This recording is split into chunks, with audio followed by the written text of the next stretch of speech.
29 dekabrda akşam saat 9 töwereg paýtagtyň hemme ýerinde elektrik togu kesildi. Aradan 20-30 minut geçen soň şäheriň käbir ýerlerinde, hususan-da hassahanalarda, myhmanhanalarda we elitni jaýlaryň ýerleşýän köçelerinde elektrik togu gaýtadan üpçün edildi. Paýtagtyň beýleki ýerlerinde elektrik üpçünçiligi bir näçe sagatdan soň peýda boldy. Elektriň köpçülikliň kesilmegi bilen bagly problemalar ýurduň beýleki sebitlerinde hem ýüze çykdy. Ýyladyş ulgamlarynda we suw üpçünçiliginde bökdönçlükler emele geldi. Bu barada Azatlyk radiosynyň bir näçe habarçysy Türkmenistanda elektrik togu köpçülikliň kesilenden 1 saat geçmänkä habar berdi. Aşgabatda habarçymyzyň tasdiklamagyna görä saat 21:00-da Parahat etrapçasynyň ähli ýerinde ışıklar öçdi. Hatda paýtagt sowda merkeziniň we heýkeltaraşlyk kompozisiýasynyň ışıklary hem söndü. Habarçy adatça tok sönende bularyň ışıklarynyň öçürilmeýändigini aýdyp 29 dekabrda giýişlik tutuş şäherde elektrigiň kesilendigini hem belledi. 29 dekabrda giýişlik habarlaşan beýleki bir habarçymyz şäherdäki ähli ýaşaýyş ýerlerinde 1 saatdan gowrak wagt bäri elektrigiň ýokdugyny habar berip, ýollarda ışıklandyryşyň bardygyny we olaryň ätýaşlyk generatorlary bilen işleýändigini aýtdy. Bu barada saat 22:00-ly goloýlanda habar beren habarçy toguň takminan saat 21-de kesilendigini hem belledi. Ol stadionda, myhmanhanalarda we saglyk öýlerinde hem elektrik togunyň bardygyny,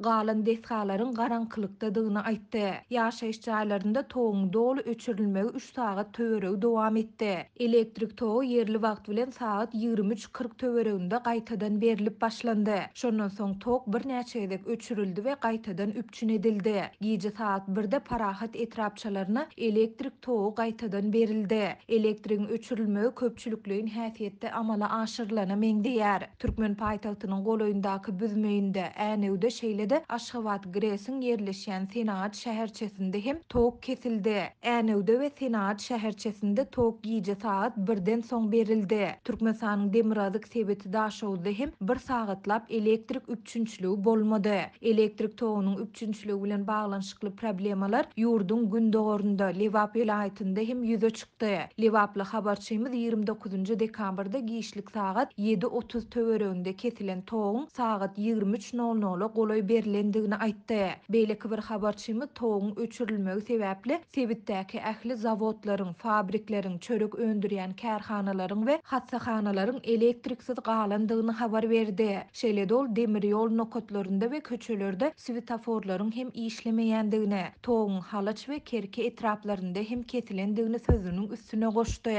Onuň tasdiklamagyna görä Türkmenabadda 5 sagada goloý tog bolmady. Tog giýje saat 2 goloýlanda berilip başlandy. Giýje saat 3 bolup gelýän mahaly şäheriň ençeme etrapçasynda henizde tog ýokdy. Etraplarda hem tog bölekleýin üpçün edildi. Toguň köpçülikliň kesilmegi elektrik enjamlarynyň hatardan çykmagyna, arasy agyz suw üpçünçiliginiň kesilmegine we merkezleşdirilen ýyladyş ulgamlarynyň işiniň togtadylmagyna hem getirdi. Türkmenistanylar gyşyň sowuk günlerinde öýlerini elektrik enjamlary, peçleri bilen gyzdyrýandygy sebäpli ýylanmakda uly kynçylyk çekdiler. Toguň kesilen pursady howa maglumatlary barada habar berýän AccuWeather web saytynda Aşgabatda we Türkmenabadda howanyň temperaturasy değişiklikde -5 we -6 gradusy görkezýärdi. Paýtagtda habarçymyzyň 30 dekabrda beren maglumatyna görä Parahat 2 etrapçasyna agyz suwy ýerden saat 10 töwereginde berildi. Ýöne şäheriň Parahat 3 we beýleki etrapçalarynda heniz hem suw üpçünçiligi ýola goýulmady.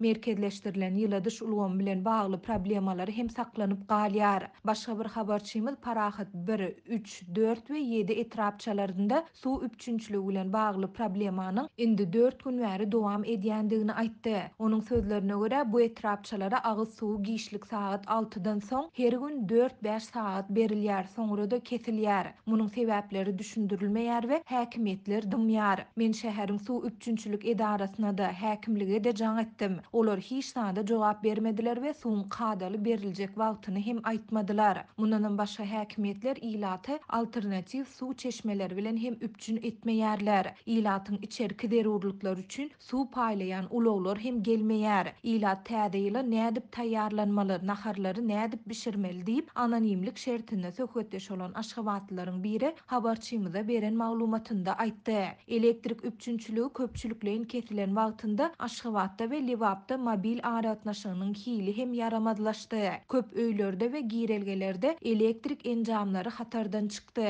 Adamlaryň köpüsi liftlerde petiklendi. Paýtagtda habarçymyzyň tasdiklamagyna görä internet we IPTV girelgelerdäki ýörüýte gurallar we simler arkaly öýlere paýlanýar. Olaryň köpüsiniň hatardan çykmagy netijesinde ilat internetden peýdalanyp telewizora tomoşa edip bilmeýär. Häzirki wagtda bökdönçlüğüň düzedilmegini gazanmaga synanşan köp ýaşaýjy internet we IPTV providerlerine jaň edip habarlaşmakda hem kynçylyk çekýär. Beýleki bir habarçymyz giýje saat 1 töwereginde elektrik togu gaýtadan berilende öýlerdäki Wi-Fi hyzmatlarynyň görülüp eşidilmedik derejedäki tizlikde işländigini, hatda YouTube saýtyna hem girip bolandygyny habar berdi. Ýöne onuň sözlerine görä ýerden saat 6-da hemme zat ýygyna gaýdyp geldi we internetiň hili ýene öňkü ýaly pese gaçdy.